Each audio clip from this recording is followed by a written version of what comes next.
যে আমি আর কোনো ভূমিকায় যাচ্ছি না, সরাসরি আপনাকে কয়েকটা প্রশ্ন করতে যাচ্ছি। সেটা হলো যে যে আলোচনাটা এখন অনেকদিন ধরে হচ্ছিল কিন্তু আপনার সঙ্গে হয়নি, সেটা হলো বেগম খালেদা জিয়ার অসুস্থতা এবং তারেক রহমানের দেশে এখনো না আসা এবং তাকে বিদেশে নেওয়া হবে কি হবে না এটা নিয়ে আলোচনা। উনি বিদেশে যেতে পারবেন কি পারবেন না এটা নিয়েও নানা ধরনের দ্বিধা। কুয়েতের কুয়েত থেকে যে কাতার থেকে যে এয়ার অ্যাম্বুলেন্স আসার কথা, সেটা আসতে পারা না পারা অনেক কিছু আলোচনা হচ্ছে। এই পুরো বিষয়টা আপনি সংক্ষেপে যদি একটু বলেন, তারপর আমরা অন্য একটা বিষয়ে আলোচনা করবো। জি। দেখেন, ওই যে শুরুতেই আমি যেটা বলতে চাই যে অনেকে মনে করে কি আমরা খালেদা জিয়ার প্রতি দুর্বল হয়ে গেছি। আসলে একটু খারাপই বলতে হবে কয়েকটা থেকে। যেমন ধরেন, তার জন্ম তারিখটা নিয়ে অনেক ঝামেলা। তিনি 15 আগস্টে আসলে জন্মেছেন কিনা, ওই দিনে কেক কাটলেন কেন, এইটা নিয়ে সারা জীবন তাকে ঝামেলা পোহাতে হয়েছে। এখন তার মৃত্যু নিয়েও চলছে এক ধরনের তেলেসমতি কারবার। আমি মনে করি এই ধোঁয়াশা পরিচিতির জন্য আমাদের এই অন্তর্বর্তী সরকারি করে কিছু বলছে না, তারা ক্ষমতায় আছে, তারা এটাকে যদি মাধ্যমে সেটা তারা করছেন না। তারা না করে নানা ধরনের, এই যেগুলি আপনি বললেন, নানা ধরনের জটিলতার জন্ম দিয়েছে। এটাকে আমরা বলি যে এটা দুর্বোধ্যতার কারণে হয়। যারা জটিল তারাই কিন্তু দুর্বোধ্যতা তৈরি করে। আপনি ওই যে রবীন্দ্রনাথের কথা বলেছিলাম না, রবীন্দ্রনাথকে কেউ নাকি বলতো যে আপনি এত সরল ভাবে লেখেন, মনে হয় যে আমি লিখছি, আমি তো সবই বুঝি, তাহলে আর কবিতা হলো কেমনে?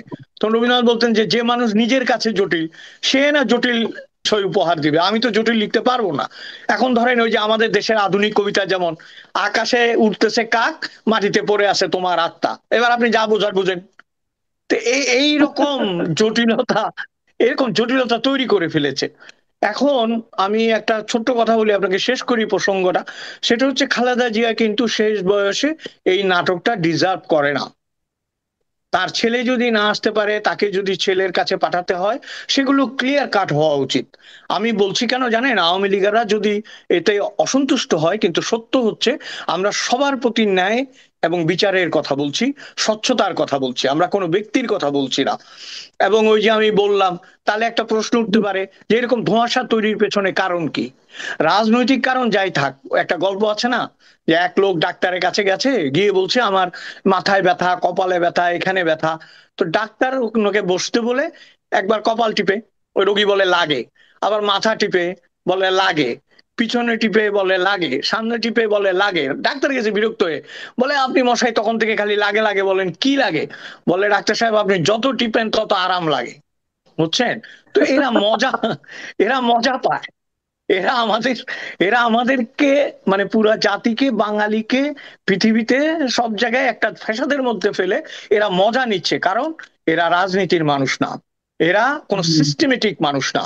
এরা সিস্টেমেটিক মানুষ না বলেই কিন্তু, তবে আমার যেটা মনে হয় বিএনপির, আমি এটা বলেই শেষ করি, বিএনপির এটা থেকে একটা কড়া শিক্ষা নেওয়া উচিত। যে শিক্ষাটা যদি তারা নিতে পারে, কারণ সব সময় মনে রাখতে হবে সব মীর জাফরেরই কোনো না কোনো সময় বিশ্বস্ত মানুষ ছিল। বিশ্বস্ত না হলে তো সে মীর জাফর হইতে পারে না। হ্যাঁ, মীর জাফর রাইট, মোস্তাক যদি বিশ্বস্ত না হইতো, মোস্তাক হইতে পারতো না। বুঝছেন? রাইট। এবং শেখ হাসিনা একদম। যাদেরকে বিশ্বাস করেছিল, তারা যদি মীর জাফর না হয়, তাহলে মীর জাফর হবে কে? বাইরের লোক তো জানে না। কাজে বিএনপির এই মীর জাফর এবং বিশ্বস্ততার ব্যাপারটা ভালো করে আবার যদি প্রথম থেকে অ্যানালাইসিস করে, তাহলে খালেদা জিয়ার এই জটিলতার উত্তর ওনারা পেয়ে যাবেন। জি, আমরা আরেকটা বিষয়, আমরা একটু সামাজিক একটা ঘটনার প্রেক্ষিতে যেতে যাচ্ছি একটু। আপনি খেয়াল করেছেন গত দুদিন আগে, এটা নিয়ে আমি নিজেও একটা কন্টেন্ট করেছি। দুদিন আগে একটা ঘটনা ঘটেছিল ময়মনসিংহ মেডিকেল কলেজে। হেলথের ডিজি সেখানে গিয়েছিলেন, যে একটা ওটিতে ঢুকলেন, ঢুকে ওটিতে একটা টেবিল দেখলেন, টেবিল দেখে সেই ওটি ইনচার্জকে গালমন্দ করলেন। ওটি ইনচার্জ যিনি ছিলেন তিনিও নানাভাবে, মানে তার ব্যক্তিগত জীবন এবং পেশাগত জীবন নিয়ে বিপর্যস্ত ছিলেন। সব মিলে একটা, মানে কথা কাটাকাটি, যেটা নাকি আমরা শুনতে ভালো লাগেনি, ভিডিওতে আমি দেখেছি। জি। কারণ আমার কাছে খুবই অস্বস্তিকর লেগেছিল, এটা কেন হবে? তো এটা কি কেবল ওই ঘটনাটাই, নাকি আরো অনেক ঘটনার মানে একটা প্রতিফলন এখানে ঘটেছে? দেখেন, সর্বত্র যে অস্থিরতা তার একটা প্রতিফলন হচ্ছে এটা। ওই যে ভদ্রলোক কি যেন, যিনি মানে ডাক্তার, যিনি বর্মন, মিস্টার বর্মন, হ্যাঁ, ডাক্তার বর্মন, হ্যাঁ। বর্মন, উনি একটা কথা বলছে, বলে আমার নাম শোনার সাথে সাথে উনি কেঁপে গেছে। এটা বলছে কিন্তু সে, বুঝছেন? এখন আচ্ছা আচ্ছা, হ্যাঁ প্রশ্ন হচ্ছে, নাম শুনে খেপে যাওয়ার পেছনে কি একটা ইঙ্গিত দিয়েছে, কিন্তু একটা ইঙ্গিত সে রাইট। দিয়েছে, হুম। মানে কাদের উপর খেপা যাবে কাদের উপর খেপা যাবে না। যেমন কোন রকমের আওয়ামী লীগের গন্ধ পেলে খেপা খেপা সহজ, হুম। সংখ্যালঘু হলে খেপা সহজ, প্রগতিশীল বাঙালি মুসলমান হলে তার বিরুদ্ধে খেপা সহজ। তো এই রাইট। লোকটা, যে ডিজি ভদ্রলোক, আমার মনে হচ্ছে কি জানেন, যে যত বড় হবে সে তত নত হবে। এটাই তো আমরা জানি, যে বৃক্ষ যত ফলবতী সে তত নত হয়। তিনি যদি ভদ্রভাবে কথা বলতেন, আমার কাছে একটা বিষয় অত্যন্ত আপত্তিকর মনে হয়েছে, সেটা হচ্ছে, কথা আপনার সাথে আমার কাটাকাটি এখানেও হতে পারে, তার মানে কি আপনি আমাকে সাসপেন্ড করতে পারেন? আগে তো কারণ দর্শাইতে হবে, তাই না? আমাকে তো কারণ রাইট। দর্শানোর সুযোগ দিতে হবে, আত্মপক্ষ সমর্থনের সুযোগ দিতে হবে। একজন চিকিৎসকের আপনার সামাজিক এবং ব্যবহারিক মূল্য কিন্তু ডিজি চাইতে অনেক বড়। হ্যাঁ, কথা রাইট। প্রসঙ্গে যদি রাইট। এখানে আমরা বলি, একজন সাকিব আল হাসানের জন্য মানুষ কিন্তু এখনো কান্নাকাটি করে, মাশরাফির জন্য, কিন্তু পাপন ভাই কোনোদিন আর আপন ভাই হইতে পারলো না। তো পাপন ভাই তো ডিজি ছিল, পাপন ভাই ডিজি ছিল না রাইট। ক্রিকেটের। ওই দিন ছিল, হ্যাঁ, রাইট রাইট রাইট। হ্যাঁ, তার কোনো খবর নাই কিন্তু, কারণ সে তো মাঠে নামে নাই, সে তো খেলতে জানে না, সে ডিজিগিরি করছে। এই ভদ্রলোক যে চিকিৎসককে অবহেলা করলো, আমি মনে করি এটা সমস্ত চিকিৎসক সমাজের জন্য একটা অপমান। ধরেন তিনি যদি কটু কথা বলে থাকেন, সেটা যদি ডিসিপ্লিনারি অ্যাকশনের জায়গায় যায়, তার একটা তরিকা আছে, নিয়ম আছে। সোজা কথায় ঘটনাটা প্রমাণ করেছে, বাংলাদেশে এখন ন্যায়, নিয়ম, নীতি, এগুলো কোনো কিছুই অ্যাপ্লিকেবল না। এবং আপনি দেখেন, আপনি একজন, আপনি দেখেন এখানে আমি বলে, একটা কথা বলি, আপনি দেখবেন বিদেশ সাহেব কিন্তু বলতেছিলেন এই ছবি তুলো, ভিডিও করো। তো এইটা কেন? এটা কি একজনের মাস্টানি নাকি? মাস্তানি পরে ধরেন, কে না ভাই ভাইরাল হইতে চায় কন্ত? এই যে আমি আর আপনি করতেছি, আমরাও তো ভাইরাল হইতে চাই। ডিজি সাহেবের বুড়ো কালে খাই একটু খাইয়া চলছে, ভাইরাল হবে। এখন ভাইরাল হলে কোন দিকে যাবে এটা টের পাইনি। আমি যেটা দেখলাম, we have to look into the positive side. Positive সাইডটাতে খেয়াল রাখতে হবে। পজিটিভ সাইড হচ্ছে, উনি কিন্তু নিন্দিত হচ্ছেন। যতগুলো মানে, যে সমস্ত মানুষকে আমরা ভালো মানুষ হিসাবে জানি, সংবেদনশীল মানুষ হিসাবে জানি এবং পরিণত, সবাই নিন্দা করেছে, তারা সবাই নিন্দা করেছে, এবং নিন্দা করার কারণ হচ্ছে তার উগ্র ব্যবহার। ভিডিও করে তিনি আসলে এটা ভালো করেননি। তিনি কি দেখাতে চেয়েছেন, কি মাস্তানি করতে চেয়েছেন কে জানে, কিন্তু এই বয়সে তো আসলে উনার দম নাই আর মাস্তানি করার, এটা তো বুঝতে হবে, তাই না? দম তো শেষ হয়ে আসছে, বুঝলেন না?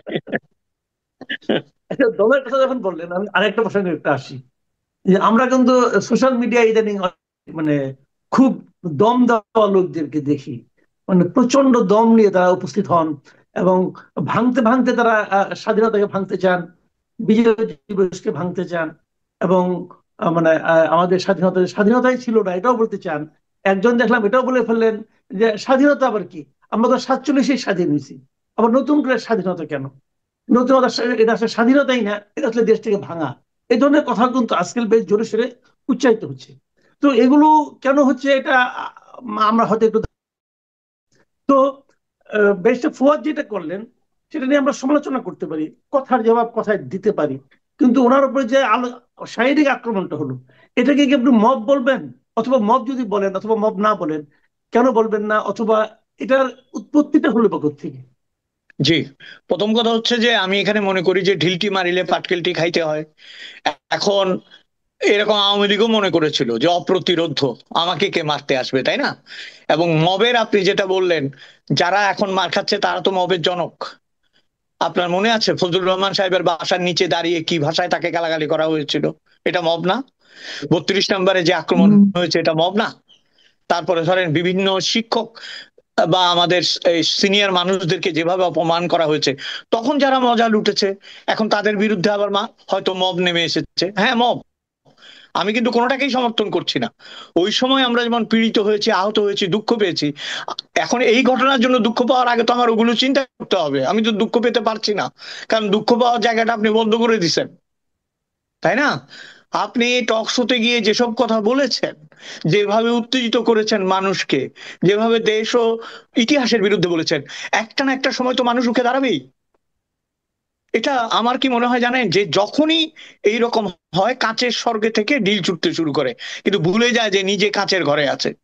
আমি আবারও বলছি, আমি মবের সমর্থক মবের এই দৌরাত্ম্য বন্ধ হওয়া উচিত, কিন্তু বাংলাদেশের 90% মানুষের মনে মবের যে ভয় ঢুকেছে, আমার জানা মতে যে ভয়টা ঢুকেছে মানুষের, যে কারণে মানুষ মুখ বন্ধ করে আছে, এটা তার একটা বহিঃপ্রকাশ মাত্র, এবং এটা যদি কন্টিনিউ হয় তাদের জন্য বিপদ বাড়বে, বই কমবে না। যে ব্যারিস্টার সাহেব উনি কিন্তু, আমি শুনেছি ওনার, আমি নিজে কেন শুনছি, উনি 16 ডিসেম্বরকে বিজয় দিবসই মনে করেন না। এবং ওনার একটা এখানে তো বিজয় হয়েছে, সিগনেচার করেছে যৌথ বাহিনীর কমান্ডারের কাছে, ইন্ডিয়ান একজন জেনারেলের কাছে। তো সেটা আমাদের বিজয় দিবস কি করে হয়, এই সমস্ত যুক্তি উনি দেন। আবার আরেকজন ব্যারিস্টার আছেন, ব্যারিস্টার শাহরিয়ার, উনি দেখলাম আরেক ব্যারিস্টার, উনিও দেখি বিভিন্ন জায়গায় বেশ বস্তা বস্তা নিয়ে যান, নথিপত্র নিয়ে যান, এবং নিয়ে কিছু কিছু বলেন যে উনি আবার আরো এক ধাপ পিছিয়ে গেছেন। আরো এক ধাপ যে বঙ্গবন্ধু নাকি মানে একজন মানে আর কি, উনি আমাদের দেশের মানুষের প্রতারণা করেছেন, উনি স্বৈরাচারের জনক, এমন তেমন এগুলো বলেন। এবং এগুলো নিয়ে নানা ধরনের পরিস্থিতি কি হয়, ভাইরাল হয়, অনেকে বলে এটা নাকি ভাইরাল করার জন্য করে, টেলিভিশন গুলিও করে, তারা তো এই সমস্ত লোককে দাওয়াত করে, কেন করে? ভাইরাল হওয়ার জন্য করে। তো এই যে প্রবণতাগুলো, এর কি একটা সামাজিক একটা আপনার একটা আছে না, প্রভাব আছে না? সামাজিক প্রভাবটা কোথায় পড়ছে? অবশ্যই। প্রথম কথা হলো, ধরেন ইতিহাস যে বিকৃত করছে, এরা এরা তো জেনে বুঝে করছে।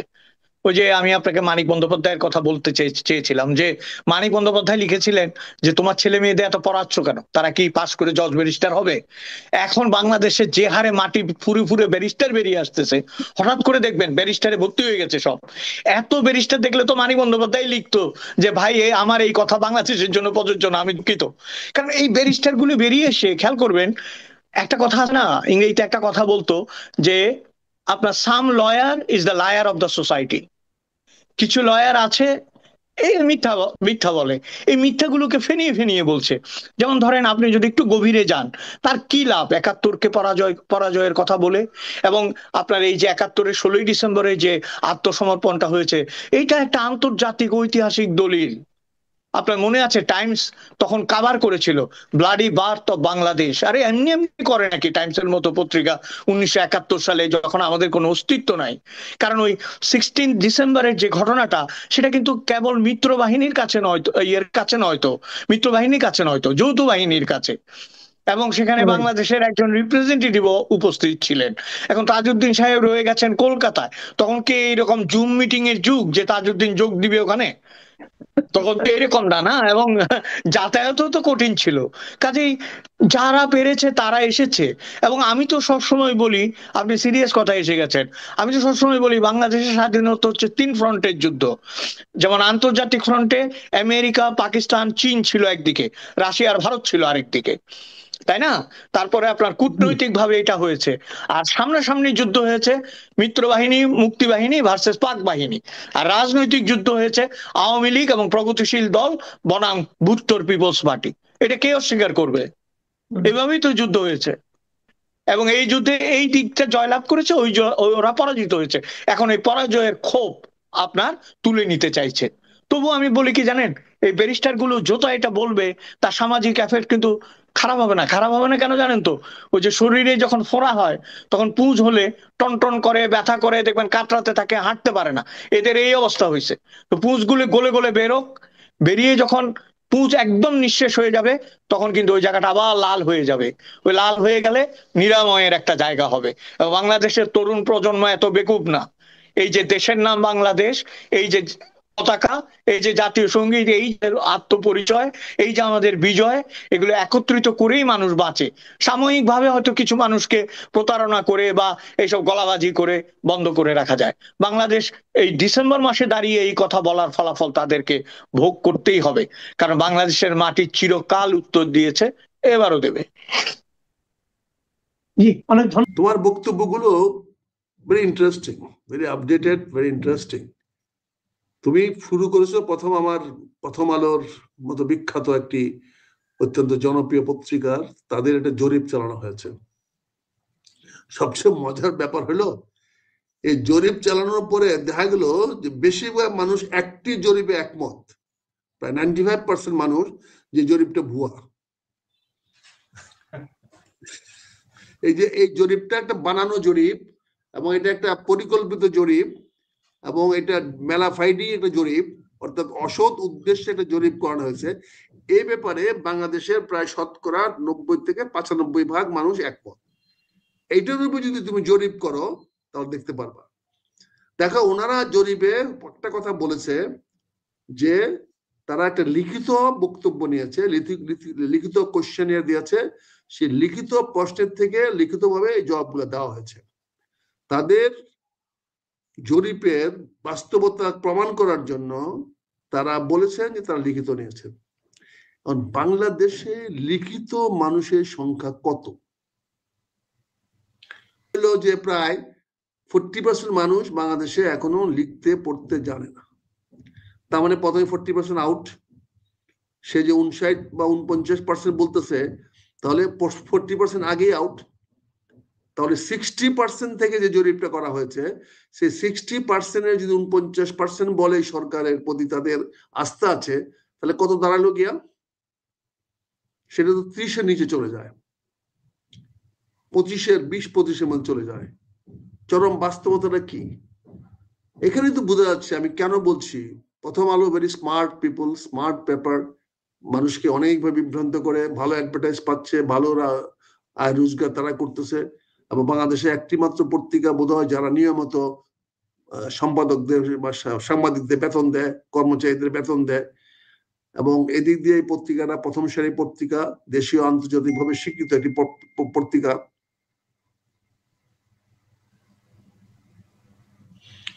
এখন আমার প্রশ্নটা হয়েছে যে এই জরিপটা ওনারা কেন করলেন?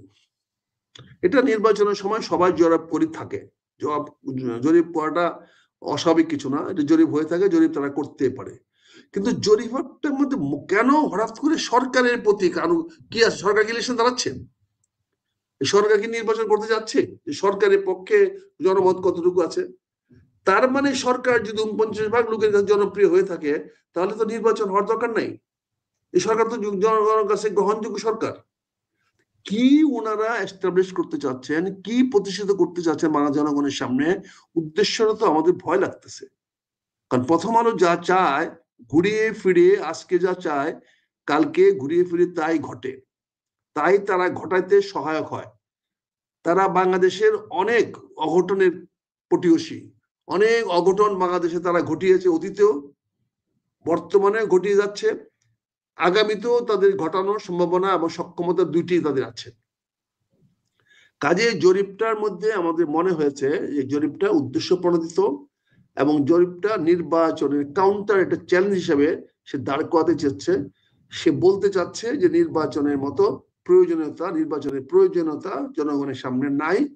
কারণ যে সরকারের পিছনে 49% মানুষ সন্তুষ্ট, সেই সরকারের যেহেতু ব্রিগেডিয়ার সাখাওয়াত সাহেব বলেছেন যে এই সরকার নির্বাচন দিতে বাধ্য নয়, এতদিনই সত্য কথাটা বললেন। আমি ব্রিগেডিয়ার সাখাওয়াত সাহেবকে অত্যন্ত ধন্যবাদ জানাই, শ্রদ্ধা জানাই, সালাম জানাই, যে এই কথাটা আপনি স্পষ্ট করে বলছেন, যেটা আপনার অন্য উপদেষ্টারা বলার সাহস দেখায় নাই। আসলেই তো অন্তর্বর্তীকালীন সরকার এদেশে নির্বাচন দিতে আসে নাই, নির্বাচন দেওয়া তার ম্যান্ডেট নয়। তার ম্যান্ডেট হলো রাষ্ট্রকে সংস্কার করা, এই রাষ্ট্র শাসন ব্যবস্থাকে সংস্কার করে একটা ভালো জায়গায় নিয়ে যাওয়া। আগে একবার সরকার আসছিল, ট্রেন লাইনচ্যুত হয়ে গেছে, সে লাইনচ্যুত ট্রেনকে ট্র্যাকে নিয়ে আসা, সেখানেও তারা চরম ব্যর্থ হয়ে 2 বছরের মাথায় তারা অপমান অপবাদ মাথায় নিয়ে বাংলাদেশ ছাড়তে বাধ্য হয়েছে, এবং তারপরে তারা কেউই বাংলাদেশে ফিরে আসে নাই। এবারের স্লোগান ছিল সংস্কার, রাষ্ট্র কাঠামো সংস্কার এবং সরকারি কাঠামো সংস্কার। রাষ্ট্র কাঠামো সরকার কাঠামো সংস্কারের জন্য আমরা অনেক 1 বছর নাটক দেখলাম। ডক্টর আলী রিয়াজের প্রযোজনায় আমরা একটা বিশাল নাটক দেখলাম, যেখানে রাজনীতিবিদদেরকে নাকে রশি লাগায়া টেনে টেনে নিয়ে আসছে, নিয়ে এসে প্রতিদিন তাদেরকে নসিহত করেছে, তাদের মেধা বুদ্ধিকে শার্প করে দিয়েছে, তাদেরকে জ্ঞান দিয়েছে, তাদের উপরে মাস্টারি করেছে। তারপরে সে তার মন গড়া একটা ফাইন্ডিংস তৈরি করে, মন গড়া একটা রিপোর্ট তৈরি করে, সে রিপোর্টটা প্রধান উপদেষ্টার কাছে বৃষ্টিতে ভিজে দক্ষিণ প্লাজায় দিয়েছেন, যেখানে মানুষজন কেউ আসে নাই, এবং সেখানে যুদ্ধাহত বৈষম্য ছাত্র আন্দোলন নেতা কর্মীদেরকে, জুলাই যোদ্ধাদেরকে পিটিয়ে পঙ্গুদেরকে আবার পঙ্গু করা হয়েছে। সেইভাবে লাঠিপেটা করে মানুষকে সরিয়ে দিয়ে এবং বিশেষ করে জুলাই যোদ্ধাদেরকে সেখান থেকে সরিয়ে দিয়ে তারা তথাকথিত একটা প্রতিবেদন পেশ করেন এবং স্বাক্ষর করেন। সেখানেও বিভিন্ন রাজনৈতিক দল অনেকটা জোকারের মতো গিয়ে ছাতি মাথায় দিয়ে ধরে একজনের সাথে আরেকজনের মাথায় ধরে, আরেকজন ছাতি মাথায় আরেকজনের ধরে। এখানে কোন রকম মনে হচ্ছে যে সাম্যের দেশে বাস করতেছি, সবাই এক সমানে আছি, সবাই সবার চেয়ে কেউ কারো কম না, ভ্রাতৃত্ববোধ, বন্ধুত্ববোধ, সাম্যতা আমাদের মধ্যে এত বেশি যে মহাসচিব ধরে আরেক সদস্যের মাথায়, সদস্য আবার ধরে মহাসচিবের মাথায়। সদস্য মহাসচিবের মাথায় ধরাটা স্বাভাবিক, কিন্তু মহাসচিব সদস্যের মাথায় ছাতা ধরাটা স্বাভাবিক নয়। এই ধরনের খেয়ালিপনা, এই ধরনের ছেলেমি, এই ধরনের হীন রাজনীতি আমরা দেখেছি তথাকথিত সনদ দস্তখতের মাধ্যমে। এখন আবার নির্বাচনের তফসিল ঘোষণা হতে যাচ্ছে। সবাই দেশ ও জাতির বৃহত্তর স্বার্থে এখানে ঐক্যমত ঘোষণা করছে। কাজে এখানে কে বা কাকে ডুবানোর জন্য জরিপ করা হয়েছে এটা তো স্পষ্ট হয়ে গেছে। আতিকুর রহমান, আমি তোমাকে নাম বলছি না, কিন্তু কাকে ডুবানোর জন্য এবং কাদেরকে উঠানোর জন্য জরিপটা করা হয়েছে এটা স্পষ্ট। এখানে সরকারের পক্ষে দালালি করা হয়েছে, সরকারকে সামনের দিকে এগিয়ে নিয়ে যাওয়ার কথা হয়েছে। এখন কথা, যদি নির্বাচনের হাল হকিকত, নির্বাচনের ঢেউ উঠে, বাংলাদেশের নির্বাচনের ঝড় যখন উঠবে, তখন দেখবা এই জনমত জরিপ আবার অন্যদিকে ঘুরে গেছে। ওরা যে দিক থেকে বৃষ্টি আসবে ছাতা ওই দিকে ধরবে। এটাই আমার বন্ধুদের, আমার প্রথম আলোর বন্ধু, ডেইলি স্টারের বন্ধু মতিউর রহমান ভাই আমার, মাহফুজ আনাম ভাই আমার, তাদের একটা অভিষ্ট লক্ষ্য। তারা কোনো কিছুই কিন্তু উদ্দেশ্যবিহীন ভাবে করে না, তারা কোনো বক্তব্য উদ্দেশ্য ছাড়া দেয় না, তাদের একটা সুদূর প্রসারী উদ্দেশ্য আছে। এদেশে বিরাজনীতিকরণ করার পিছনে যারা এক নাগারে কাজ করে যাচ্ছে তাদের মধ্যে অন্যতম হলো জনাব মতিউর রহমান সাহেব এবং মাহফুজ আনাম সাহেব। তারা রাজনীতিবিদদের মধ্যে কোনো রকম ন্যূনতম ইতিবাচক কিছু দেখে না, তারা সবকিছু রাজনীতিতে নেতিবাচক দেখে। তারা রাজনীতি ছাড়া বাংলাদেশকে বানাতে চাচ্ছে, তারা বাংলাদেশকেও একটা সামরিক শাসনের আওতায় আনতে চায় বা কোনো মার্শাল ক্ষমতায় আওতায় আনতে চায়।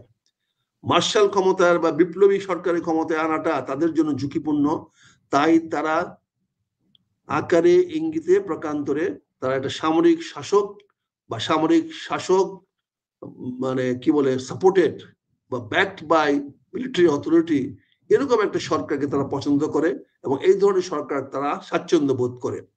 এই জরিপের মাধ্যমে তারা সেটা বলতে চাচ্ছে, যেহেতু এই সরকারের প্রতি 49% মানুষের আস্থা রয়েছে, ফলে এই সরকার কন্টিনিউ করতে পারে, নির্বাচনের তফসিল আরো 1, 2, 3 বছর পিছায় দিতে পারে। এই সমস্ত ঢামাডোলের কারণে আজকে নির্বাচন কমিশন বেকায়দায় পড়ে গেছে। একটা দিন সময় নষ্ট করতে পারছে না, একটা দিনও যেন কোনো গ্যাপ না হয় সেই জন্য সে বলতেছে আমি রেকর্ড করাচ্ছি, আমি রেডিও বাংলাদেশকে ডেকেছি, টেলিভিশনকে ডেকেছি, মানে এই কথা বলে মানুষকে বোঝানোর চেষ্টা করছে যে নির্বাচন সঠিক সময় হবে। আপনি প্রথম আলো, ডেইলি স্টারের এই ভুয়া কথাতে, এই ভুয়া জরিপে আপনারা কান দিয়েন না। এটা একটা ইতিবাচক পদক্ষেপ। আমি মনে করি এই যে বিভিন্ন সময় যে কথাটা বলেছে এটা একটা ইতিবাচক পদক্ষেপ, এবং সেখানে এই পদক্ষেপটা নেওয়া হচ্ছে এই জন্য যাতে এই গ্যাপটা যেন মানুষ বিভ্রান্ত না হয়, মানুষ হতাশ না হয়। কাজেই মোটামুটি তো এখন বোঝা যাচ্ছে যে 11 তারিখে বা বৃহস্পতিবারের মধ্যে নির্বাচনের তফসিল ঘোষণা হবে। আমরা অতীতেও দেখেছি যে ছুটির আগের দিনে নির্বাচন তফসিল ঘোষণা করা হয়। তো ছুটি একমাত্র বৃহস্পতিবারের পরে শুক্র শনিবার ছুটি আছে, আরেক ছুটি আছে 15 ডিসেম্বরের পরে 16 ডিসেম্বর ছুটি। যদি কোনো কারণে তারা বৃহস্পতিবারের প্রোগ্রাম মিস করে, বৃহস্পতিবার যদি তারা তফসিল ঘোষণা না করে, তাহলে তো পরবর্তী ডেট হবে সম্ভবত 15 ডিসেম্বর, যাতে 16 ডিসেম্বর আবার ছুটি আছে সে উপলক্ষে হবে। ইতিমধ্যে স্কুল কলেজ মাদ্রাসা সবই ছুটি হয়ে গেছে, সবাই শীতকালীন ছুটিতে চলে গেছে, ফলে স্কুল কলেজ গ্রামে গঞ্জের মাদ্রাসাগুলো বন্ধ, ফলে 16 ডিসেম্বর পালন করার আবশ্যকতা তাদের নাই। সরকার এখন পর্যন্ত 16 ডিসেম্বর কি কি পালন করা হবে, কি কি পালন করতে হবে, কিভাবে পালিত হবে, এই ব্যাপারে এখন পর্যন্ত কোন রকম নিয়ম নীতি বা ইনস্ট্রাকশন বা অর্ডার দেয় নাই। ফলে স্কুল কলেজগুলো ছুটি দিয়ে দিয়েছে উইথ এ কন্ডিশন যদি 16 ডিসেম্বরে কোনো প্রোগ্রাম থাকে তাহলে আপনাদেরকে 16 ডিসেম্বরে আসতে হতে পারে, আপনারা সবাই মোবাইল ফোন বন্ধ করে রাখবেন না, অর্থাৎ মোবাইল ফোনদের ব্যবসার একটা সুযোগ করে দেওয়া হলো যাতে তারা আসতে পারে। আমাদের কথা হলো শীতকালীন ছুটি যদি দিতে হয় তাহলে শিক্ষা মন্ত্রণালয় তো স্বাভাবিকভাবেই 16 ডিসেম্বর উদযাপন করে 17 ডিসেম্বর থেকে শীতকালীন ছুটি দিতে পারে। শীত তো এখনো জেগে বসে নাই, ডিসেম্বর জানুয়ারিতে শীত, বাংলাদেশের মূল শীত তো জানুয়ারি মাসে। তা আমরা যদি শীতকালীন স্কুল কলেজ বন্ধ রাখতেই চাই তাহলে তো আমরা সেটা 17 ডিসেম্বর থেকে নিয়ে 1 তারিখ 1 জানুয়ারি বা 5 জানুয়ারি পর্যন্ত রাখতে পারি, কারণ 5 থেকে 10 জানুয়ারি বা 1 এই সময় খুব ঠান্ডা থাকে। আমরা আমাদের শিক্ষাবর্ষটা দরকার পড়লে 15 জানুয়ারি থেকে 15 ডিসেম্বর পর্যন্ত করতে পারি, অর্থাৎ প্রতি বছর 15 জানুয়ারি বা 16 জানুয়ারিতে শুরু হবে, পরবর্তী বছরে 16 ডিসেম্বরে গিয়ে শেষ হবে। তাহলে আমাদের ডিসেম্বরে কার্যক্রম চালু হলো, এখানেও কোনো ছুটি ছাটা পড়লো না, এবং 16 ডিসেম্বরে স্বাধীনতা উৎসব, আনন্দের উৎসব, বিজয়ের উৎসব পালন করে চলে যেতে পারে। বাংলাদেশে তো কোনো পরাজিত শক্তি নাই, পরাজিত সারা যারা ছিল তারা সব ধ্বংস হয়ে গেছে, মৃত্যু হয়ে গেছে, তারা নাই। জামায়াতে ইসলামী বাংলাদেশ ছিল, তার আগে ইস্ট পাকিস্তানে ছিল জামাতে ইসলামী অফ পাকিস্তান। জামাতে ইসলামী অফ পাকিস্তান পাকিস্তানদেরকে সহায়তা করেছে, কিন্তু আজকে যে দলটির নাম সেটা হচ্ছে জামাতে ইসলামী অফ বাংলাদেশ না, এটা বাংলাদেশ জামাতে ইসলাম। তো বাংলাদেশ জামায়াতে ইসলাম আর জামাতে ইসলাম অফ ইস্ট পাকিস্তান এক দল নয়, রূপান্তর ঘটে গেছে। বাংলাদেশ জামাতে ইসলাম দলে বাংলাদেশীকরণ করা হয়েছে, তারা বাংলাদেশের স্বাধীনতা, সার্বভৌমত্ব, বাংলাদেশের মুক্তিযুদ্ধ, বাংলাদেশের 26শে মার্চ, 16ই ডিসেম্বর এই দিবসগুলা তারা মেনে তারা বাংলাদেশ জাতীয় জামাতে ইসলাম হয়েছে। কাজে যে জামাত ইসলাম অফ ইস্ট পাকিস্তান ছিল তারা তো আজকে নাই, তারা ধ্বংসপ্রাপ্ত হয়ে গেছে। ইস্ট পাকিস্তান বিলুপ্ত হওয়ার পর পরে তারাও বিলুপ্ত হয়ে গেছে, তারাও সেখানে আসে নাই। এখানে জামাত ইসলাম অফ পাকিস্তান বা জামাতে ইস্ট পাকিস্তান বলে এখনো কোনো দল এখানে বাংলাদেশে কাজ করে নাই। কিন্তু কমিউনিস্ট পার্টি বলা হচ্ছে কি দেখেন, communist party of Bangladesh, CPB, Bangladesh communist party না। কাজে এখানে বুঝতে হবে এখানে আরো অনেক দল আছে যেটা ভারতে আছে বা পাকিস্তানে আছে, সেই দলগুলোর নামও কিন্তু ওই অফ বাংলাদেশ, অর্থাৎ বাংলাদেশের না, বাংলাদেশ না। কাজে জামাত ইসলাম এখন যুদ্ধাপরাধী দল নয়, যুদ্ধাপরাধ দায় দায়িত্ব বাংলাদেশ জামাত ইসলামের বর্তায় না। কাজে এখানে যারা এই জিনিসটা গুলা করতে চায়, যারা জামাতকে বেকায়দায় ফেলতে চায়, যারা জামাতের কাছ থেকে বেকায়দায় ফেলে জামাতকে বিপদগ্রস্ত করতে চায়, তারাই আজকে এগুলো বলার চেষ্টা করছে যে দ্বিতীয় বাংলাদেশ গড়তে হবে।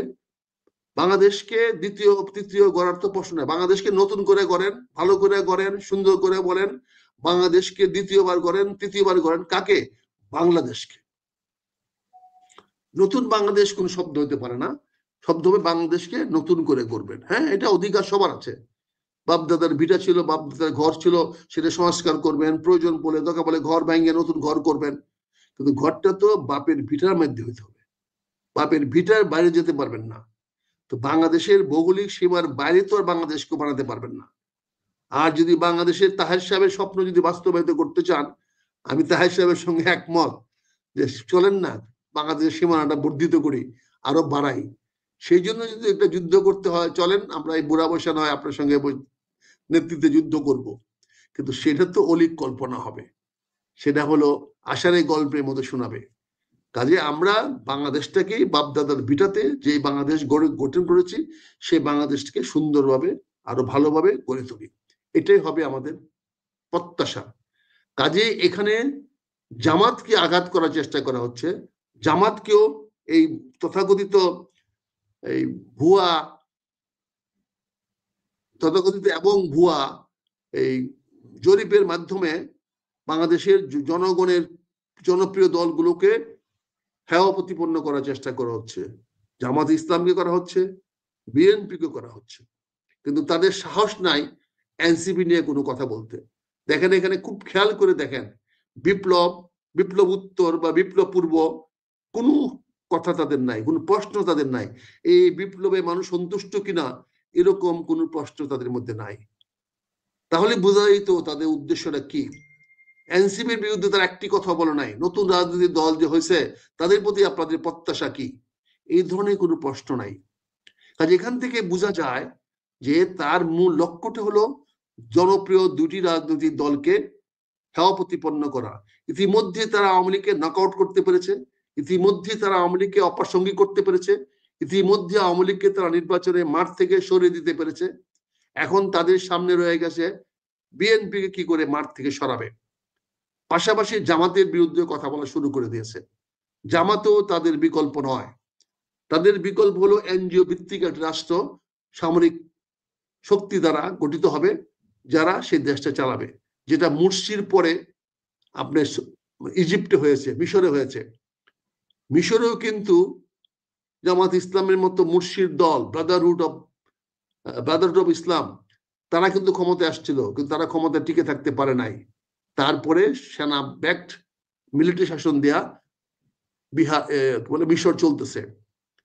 বাংলাদেশেও তারা এরকম একটা স্বপ্ন দেখছে, বাংলাদেশেও তারা চাচ্ছে যে এখানে একটা মুরসির উত্থান হোক, তার পতনও যেন নিশ্চিত থাকে, এবং এই পরিবর্তনটা যেন সেই ধাপে গিয়ে সামরিক শাসনের দিকে যায়।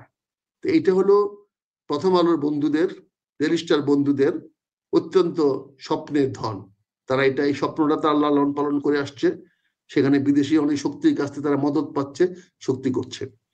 কাজে আজকে তোমার যে বক্তব্যটা দিয়েছ, তফসিল বিএনপি ভার্সেস জামায়াত, এখানে বিশ্বে বিএনপি ভার্সেস জামায়াত বলে কোনো কথা নাই। এখানে বিএনপি ও জামায়াত। ভোট মানুষের কাছে চাইবে, বিরোধিতা করতে হবে না তো। মানুষ যাকে ভালো লাগবে তাকে ভোট দেবে। আমার বিরুদ্ধে যিনি দাঁড়িয়েছেন তিনি তো কোনো অপরাধ করেন নাই, তিনি তো আমার প্রতিপক্ষ নন। আমরা আমাদেরকে যাচাই বাছাই করার জন্য জনগণের সামনে গিয়েছি। আমি কেন আমার বন্ধুর, আমার যে বিরুদ্ধে দাঁড়িয়েছে তার বিরুদ্ধে কুৎসা রটাবো, তার বিরুদ্ধে গালাগালি করব, তার বিরুদ্ধে খারাপ কিছু করব? তুমি ভালো কিনা সেটা দেখার দরকার তো নাই, আমি যে ভালো সেটা প্রমাণ করতে পারলে তো হবে। এখন আমাদের মধ্যে মানসিকতা হয়েছে, ওই বেটা জানেন কয়টা চুরি করছে, 100টা, আর আমি মাত্র করছি 99টা। বলেন, আমি তো এখন 100 করতে পারি নাই। এই হলো আমাদের সাফাই, এই হলো আমরা সাফাই।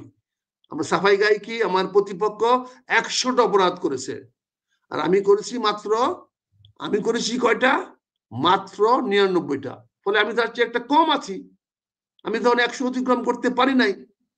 এই হলো আমাদের রাজনৈতিক সাফাই গাই। আমরা একে অন্যকে গালাগালি করি, আমরা একে অন্যকে চোর বলি, দুর্নীতিবাজ বলি। অর্থাৎ আগামী দিনে জনগণ যাকেই ভোট দেবে সে চোর, সে দুর্নীতিবাজ, সে খারাপ লোক, এরকম একটা পরিবেশ সৃষ্টি করি। এবং এটা এনজিওদের বয়ান, এটাই মতিউর রহমান এবং মাহফুজা আনাম ভাইয়ের বয়ান। তারা এরকম একটা বয়ান তৈরি করে, যে বয়ানে দেখা যায়, দেখেন রাজনীতিবিদরা একজন আরেকজনকে চোর বলছে, তারপরে দুজনেই চোর, আর আপনারা সেই চোর দেখে ভোট দিচ্ছেন।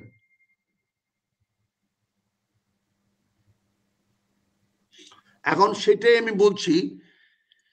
কাজে এখন আমি যদি আপনাকে যে কথাটা বলতে চাচ্ছি, সেই কথাটা যদি আপনি চিন্তা করে দেখেন, তাহলে এখানে বুঝতে পারবেন এখানে বিএনপি ভার্সেস জামাত নাই। এখানে বিএনপি ভার্সেস জামাত নাই, এখানে বিএনপি ও জামাত ও এনসিপি ও অন্যান্য রাজনৈতিক দলগুলো নিয়ে একটা রাজনৈতিক টুর্নামেন্ট হবে, নির্বাচন। সেই নির্বাচনে যারা ভালো খেলতে পারবে তাদেরকে জনগণ বিজয়ী ঘোষণা করবে, অর্থাৎ তাদের পক্ষে জনগণ ভোট দিবে। এখানে জনগণের ভোটের মাধ্যমে, অর্থাৎ ইনক্লুসিভ নির্বাচনের মাধ্যমে এই নির্বাচনটা হবে। সেখানে জনগণ নিজের ইচ্ছায় ভোট দিতে পারবে এবং জনগণকে ভোট কেন্দ্রে নিয়ে যাওয়ার জন্য যা কিছু প্রয়োজন তাই কিছু করা হবে।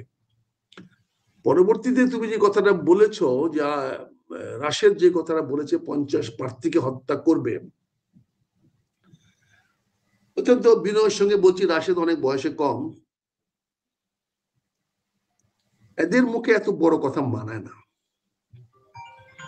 50টি আসনে কি হবে 50টি আসনে কি হবে এরকম তথ্য তার কাছে পাওয়ার, 50টা প্রার্থীকে কে মেরে ফেলবে এরকম তথ্য পাওয়ার সুযোগ রাশেদের নাই। রাশেদ নিজেকে খুব বড় দল মনে করতে পারে, নিজেকে খুব বড় রাজনীতিবিদ মনে করতে পারে।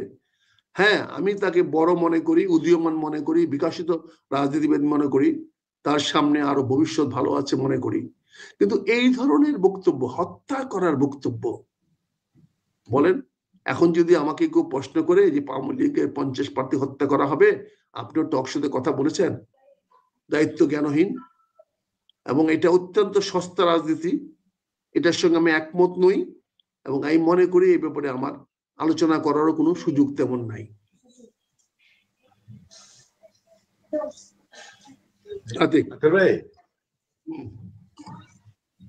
শুনতে পাচ্ছেন? হ্যাঁ, শুনতে পাচ্ছি। বলো বলো, আমি আসি, বলো, লাইনে আসি।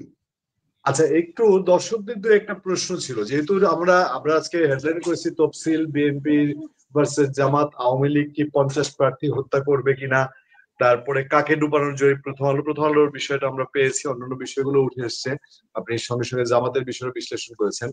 আওয়ামী লীগ যদি কোনো কারণে নির্বাচনে বাধা হয়ে দাঁড়ায় বা তারা যদি বাধার তৈরি করে, নির্বাচন যদি, যেটা এর আগে বিভিন্ন শোনা গেছে তারা বয়কট করবে অথবা নির্বাচন বাধাগ্রস্ত করতে চায়, এবং সেই ক্ষেত্রে আওয়ামী লীগ কতটুকু কি করতে পারে সেই আশঙ্কা আছে কিনা, যেহেতু রাশেদ খান বলছে যে আওয়ামী লীগ 50 প্রার্থীকে হত্যা করে ফেলবে, আবার সেক্ষেত্রে প্রশাসন কি ধরনের ভূমিকা থাকতে পারে?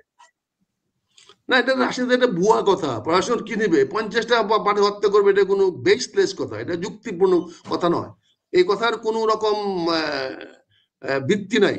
এটা অত্যন্ত বানোয়াট, এটা অযৌক্তিক এবং কি বলে কাণ্ডজ্ঞানহীন বক্তব্য। এই বক্তব্যের কোনো বাস্তবতা নাই, প্রশাসনিক কোনো ব্যবস্থা নেওয়ার কোনো প্রয়োজন নাই, এরকম কোনো ঘটনা হবে না। কোনো প্রার্থীকে হত্যা করার মতো পরিবেশ বাংলাদেশে এখন নাই, করা হবে না। কাজে এটা একটা ডুবানো। তবে হ্যাঁ, রাজনীতির ফলাফল হওয়ার পরে ফলাফল কোন দিকে যায় তার উপরে একটা বিশাল একটা লঙ্কা কাণ্ড ঘটতে পারে। যদি নির্বাচনে বিএনপি জয়লাভ করে এবং না ভোট জয়লাভ করে, তাহলে বাংলাদেশে শান্তি রক্ষা করা বড় কঠিন হয়ে যাবে। এইটা হইতে পারে, কারণ না ভোট জয়ী যদি হয়ে যায় আর সঙ্গে সঙ্গে বিএনপিও জয়ী হয়ে যায়, তাহলে একটা বিশাল একটা ধাক্কা সারা বাংলাদেশের মানুষ খাবে এবং আইন শৃঙ্খলার একটা ভীষণ অবনতি হবে। বাংলাদেশে একটা বিশাল গুপ্ত বাহিনী আছে, যে গুপ্ত বাহিনী, সশস্ত্র গুপ্ত বাহিনী, তারা হয়তো তখন 50 না আরো অনেক বেশি প্রার্থীকে উপরে হামলা করতে পারে, সারা বাংলাদেশে একটা গৃহযুদ্ধের মতো অবস্থা লাগিয়ে দিতে পারে, যদি সেটা বিএনপি জয়লাভ করে অথবা না ভোট জয়লাভ করে। এই না ভোটের জয়লাভের উপর নির্ভর করছে বাংলাদেশের আগামী রাজনীতির ভবিষ্যৎ রূপরেখা এবং ভবিষ্যৎ ডাইরেকশন, এবং রাজনীতির কি হবে, এই সরকার থাকবে কি থাকবে না, নতুন নির্বাচিত সরকার আসবে কি আসবে না, সবকিছু নির্ভর করতেছে এই হা না ভোটের মাধ্যমে। সম্মানিত দর্শক, বেসরকারি টেলিভিশন যমুনা অর্থাৎ যমুনা টিভির একটি টক শো এর ভিডিও ক্লিপ এখন রীতিমতো বাংলাদেশে ভাইরাল হয়ে পড়েছে, এবং এই ভিডিও ক্লিপের সূত্রে অনুষ্ঠানের উপস্থাপিকা আঞ্জুমান নিকোল, তাকে নিয়ে তুমুল আলোচনা হচ্ছে।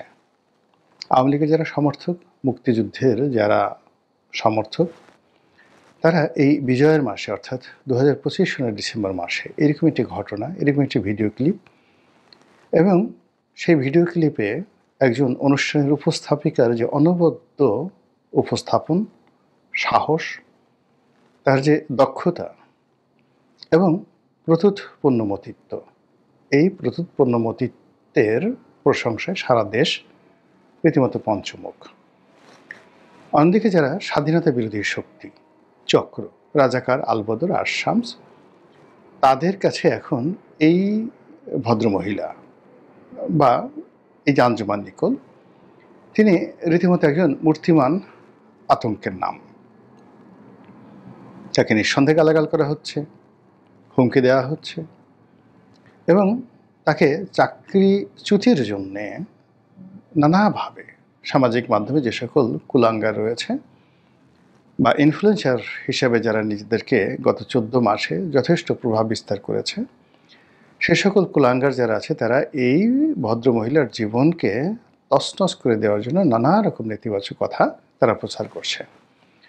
তার সঙ্গে উপস্থাপক হিসেবে অন্যান্য যারা আওয়ামী লীগের নেতৃবৃন্দ তাদের কেমন সম্পর্ক ছিল, আওয়ামী লীগ জমানাতে তিনি কী কী উপস্থাপন করেছেন, কোন কোন নেতার সাথে কত বিনয় হয়ে তিনি কথা বলেছেন, সেই বিষয়গুলো এখন সামনে আনার চেষ্টা করা হচ্ছে। কিন্তু যে বিষয়গুলো তিনি তুলে এনেছেন এই সময়টিতে, বা যে বিষয় তিনি প্রশ্ন করেছেন, যে বিষয় তিনি কণ্ঠ দৃঢ় করেছেন, আঙ্গুল উঁচু করেছেন, সেই বিষয়টা নিয়ে আলোচনা করার মতো, ইন ডিটেলস আলোচনা করার মতো স্বাধীনতা বিরোধী শক্তিদের কোনো সাহস নেই। ফলে কী হলো, দেশের বেশিরভাগ মানুষ, বিশেষ করে সংবাদপত্র জগতের যারা মানুষ রয়েছেন, তাদের নিকট আঞ্জুমান নিকোল এখন বলতে গেলে লেডি উইথ দ্য ল্যাম্পে পরিণত হয়েছেন, বা জোয়ান অফ আর্কে তিনি পরিণত হয়েছেন, সাহসের বিমূর্ত প্রতীক হিসেবে। ঘটনা কি? ঘটনা হলো, অনুষ্ঠানে কথা বলতে বলতে জামাতের একজন বক্তা, জামাতের কর্মী, তিনি বঙ্গবন্ধুকে বিশ্বাসঘাতক হিসেবে অভিহিত করার চেষ্টা করলেন।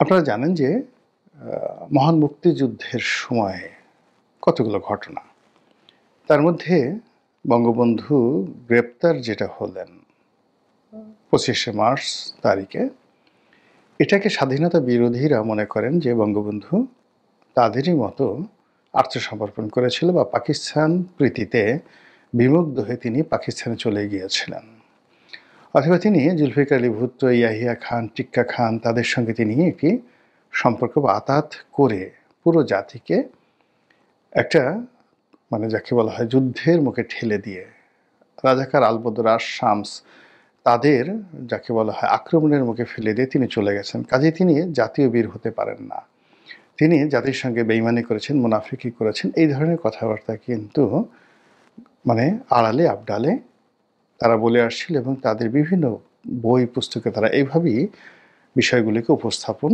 করে আসছিল।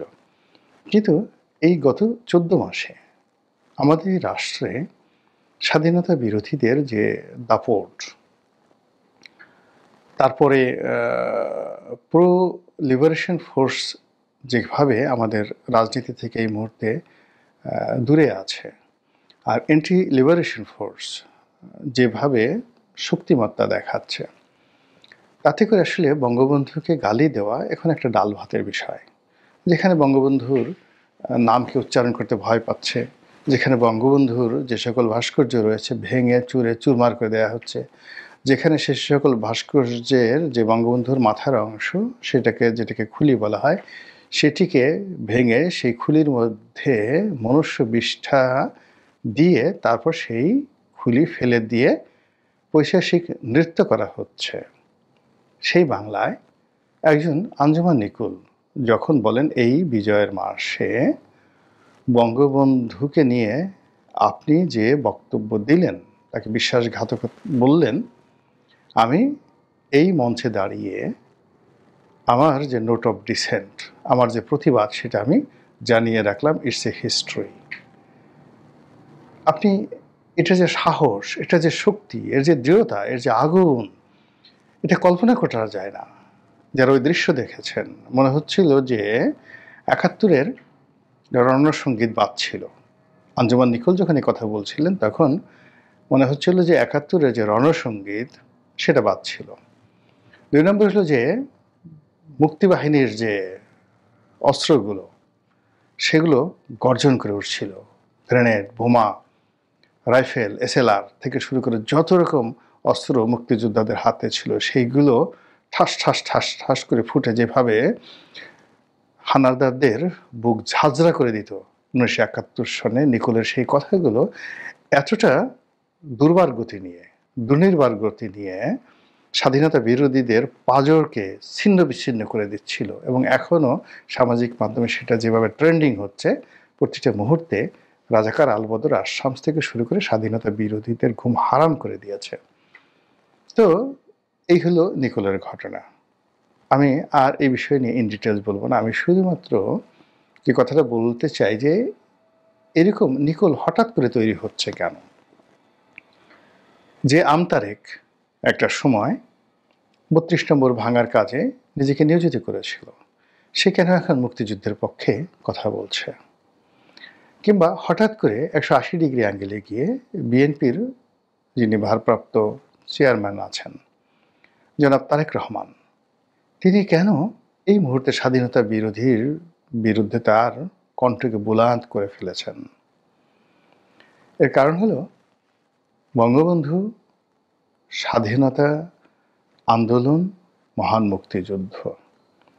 বিশ্বাস করেন এদেশের মাটির প্রতিটি কণায় এটি বপিত অবস্থায় আছে। এই মাটি থেকে যে গাছ জন্ম নেয়, সেই গাছে যে দোল দেয়, বাতাস আন্দোলিত করে, সেই বাতাসের মধ্যে মুক্তিযুদ্ধের সুঘ্রাণ ছড়িয়ে পড়ে। সেই বাতাসের মধ্যে মুক্তিযুদ্ধের গান আন্দোলিত হয়। এদেশের সেই যে পাখপাখালি, প্রকৃতির যে পাখপাখালি, সেই পাখপাখালির যে কণ্ঠে যে ছন্দ থাকে, সে ছন্দের মধ্যে মুক্তিযুদ্ধ থাকে, বঙ্গবন্ধু থাকে, জয় বাংলা থাকে। আপনি এগুলো কখনোই অ্যাভয়েড করতে পারবেন না। এটাই প্রকৃতির নিয়ম, এটাই প্রকৃতি তৈরি করে দেয়। যে মানুষটি তার জীবনের ১৭টি বছর, তিনি খুব স্বল্প জীবন পেয়েছিলেন। ১৯২০ সালে তার জন্ম, ১৯৭৫ সনে তিনি মারা গেছেন, মাত্র ৫৫টি বছর। তো এই ৫৫টি বছরের মধ্যে যদি ১৭টি বছর একজন মানুষ শুধুমাত্র দেশের জন্য, রাজনীতির জন্য তিনি যদি জেল খাটেন, এবং সেই জেল খাটার কতগুলো ধাপ আছে। সেই জেল খাটা তার শুরু হয়েছিল স্কুল জীবনে, যখন তিনি দেখলেন তার বন্ধুদের সঙ্গে পুলিশ অন্যায় করছে, অবিচার করেছে, কেউ তো দাঁড়ালো না। বঙ্গবন্ধু দাঁড়িয়ে গেলেন, অন্যায় হচ্ছে, কিশোর, তাকে গ্রেপ্তার করা হলো। তিনি ঢাকা বিশ্ববিদ্যালয়ে পড়ছেন, ছাত্র, আমরা তো সবাই ঢাকা বিশ্ববিদ্যালয়ে পড়েছি, শুধু খেয়েছি আর হেগেছি।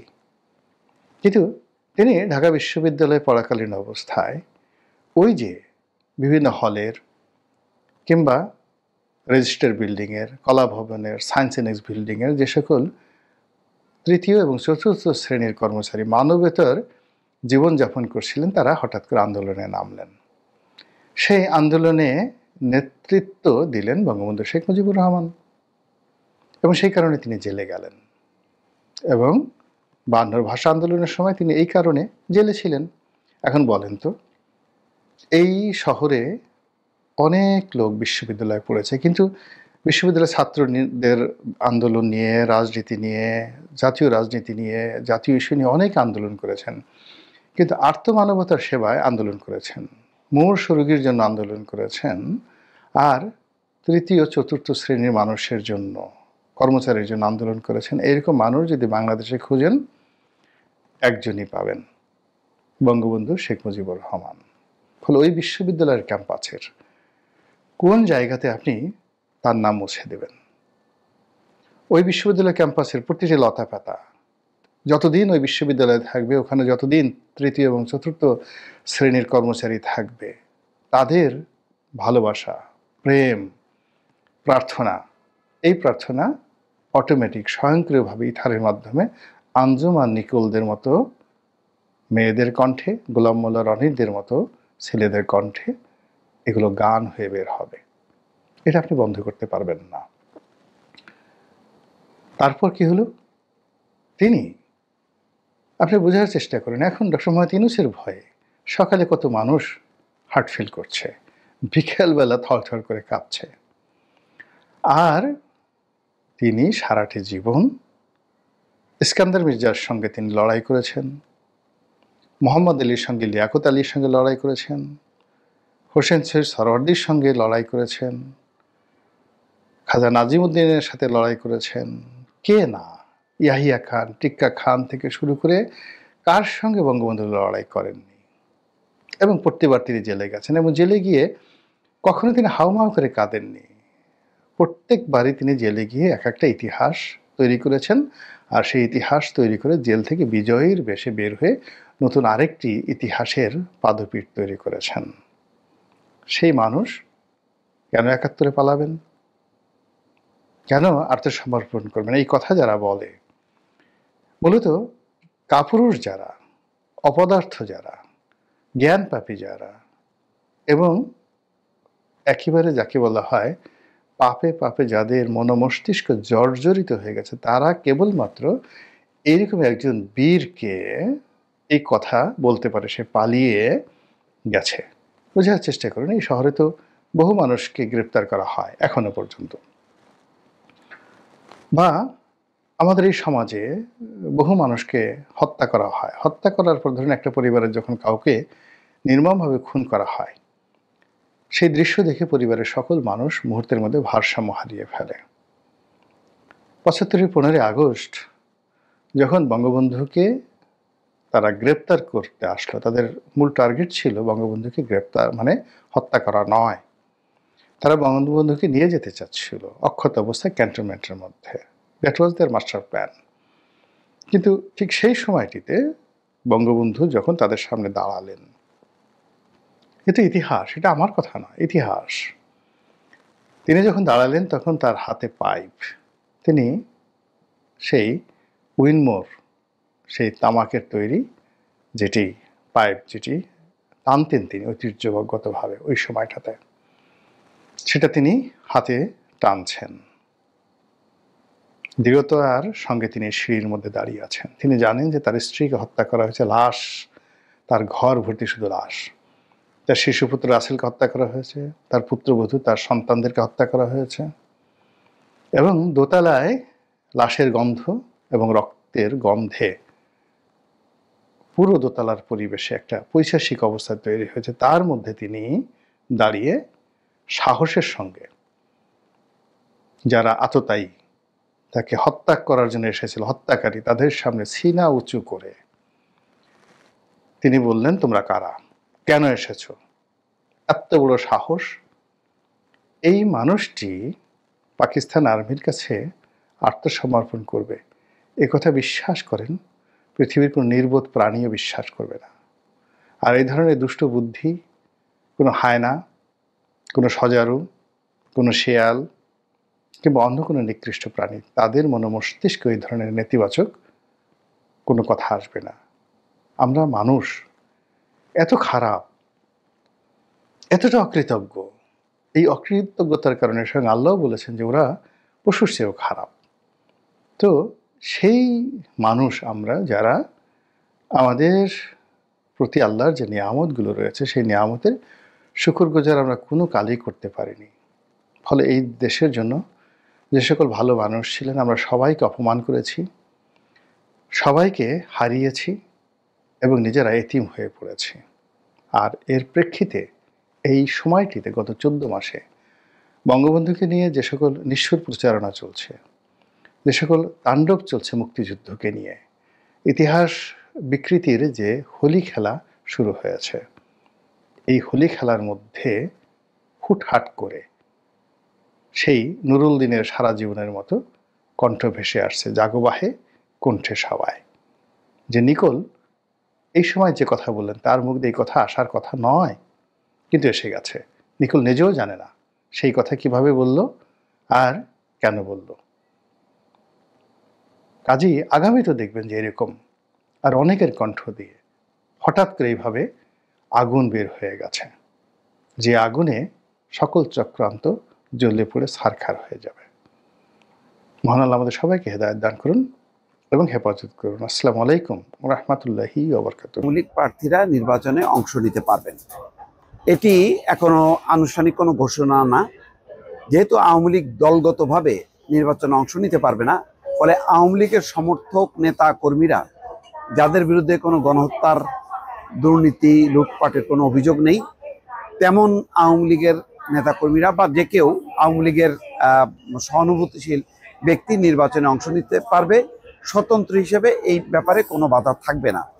ইউরোপের কয়েকটি দেশ যোগাযোগ করেছে, সরকারকে বলেছে যে আওয়ামী লীগকে যাতে নির্বাচনে অংশ নিতে দেওয়া হয়, কিন্তু যেহেতু বিচার প্রক্রিয়ার মধ্যে আছে আওয়ামী লীগের অনেক নেতাকর্মী, সুতরাং এই পর্যায়ে আওয়ামী লীগকে দলগতভাবে আনুষ্ঠানিকভাবে নির্বাচনে অংশ নেওয়ার ব্যাপারে সরকার সিদ্ধান্ত নিতে পারবে না। ফলে এর ফলে দেশে আবার একটি অশান্তি তৈরি হবে। আপাতত একটা সমাধান হচ্ছে এই যে আওয়ামী লীগের নেতাকর্মীরা যারা ক্লিন ইমেজ, আবারও বলি ক্লিন ইমেজ, তারা নির্বাচনে অংশ নিতে পারবে, তাদের পরিপূর্ণ নিরাপত্তা দেবে সরকার। এই ব্যাপারে সরকারের মনোভাবটা ইউরোপের কয়েকটি দেশকে জানিয়ে দেওয়া হয়েছে। দর্শক, এই ব্যাপারে যে রিপোর্টটি এসছে, অ্যাকচুয়ালি এসছে মানবজমিন পত্রিকার এই রিপোর্টটি। এই রিপোর্টে এই কথা বলা হয়েছে যে আওয়ামী লীগের ক্লিন ইমেজের ব্যক্তিরা অংশ নিতে পারবে স্বতন্ত্রভাবে।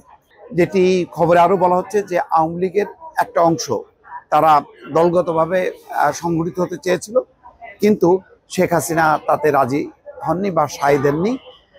শেখ হাসিনা মনে করেন যে যদি আওয়ামী লীগের নামে অন্য কোনো অংশ যদি সংগঠিত হয় তাহলে মূল আওয়ামী লীগ আর ফিরে আসতে পারবে না, সরকার এটাকে ম্যানিপুলেট করবে এবং ওই রিফাইন্ড আওয়ামী লীগ বা সংস্কার আওয়ামী লীগ, ওই আওয়ামী লীগকে তখন এমনও হতে পারে যে তারা মূল দলের সঙ্গে বিশ্বাসঘাতকতাও করতে পারে।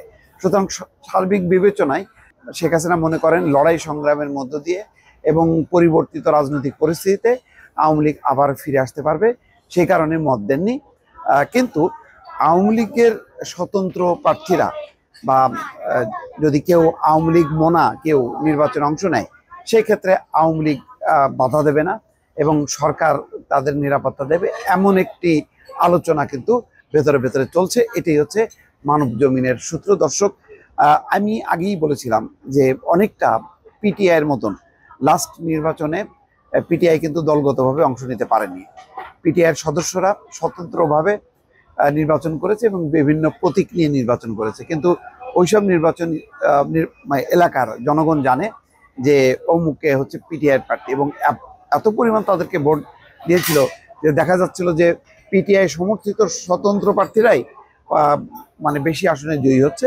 পরে কারসাজি করে সেই সংখ্যাটা কমানো হয় এবং সেটি এক ধরনের বলা যায় নির্বাচনের জাল জালিয়াতির আশ্রয় নেয় সরকার। এইভাবে কোনো রকম ভাবে পিঠ বাঁচায় ক্ষমতাসীনরা। বর্তমানে যে মুসলিম লীগ এবং পিপিপির জোট সরকার আছে তারা সেই বিজয়টা ছিনিয়ে নেয়। এই ক্ষেত্রে যদি স্বতন্ত্র সদস্যরা স্বতন্ত্রভাবে যদি নির্বাচন হয়, অনেকটা আমির যারা আওয়ামী লীগের নমিনেশন পায়নি, তারা যেমন ঈগল এবং ট্রাক প্রতীক নিয়ে নির্বাচন করেছিল, এক্ষেত্রে যদি তারা সেই আয়োজনটা করে তাহলেও কিন্তু বেশ কিছু আসন তারা ছিনিয়ে নিতে পারবে বলে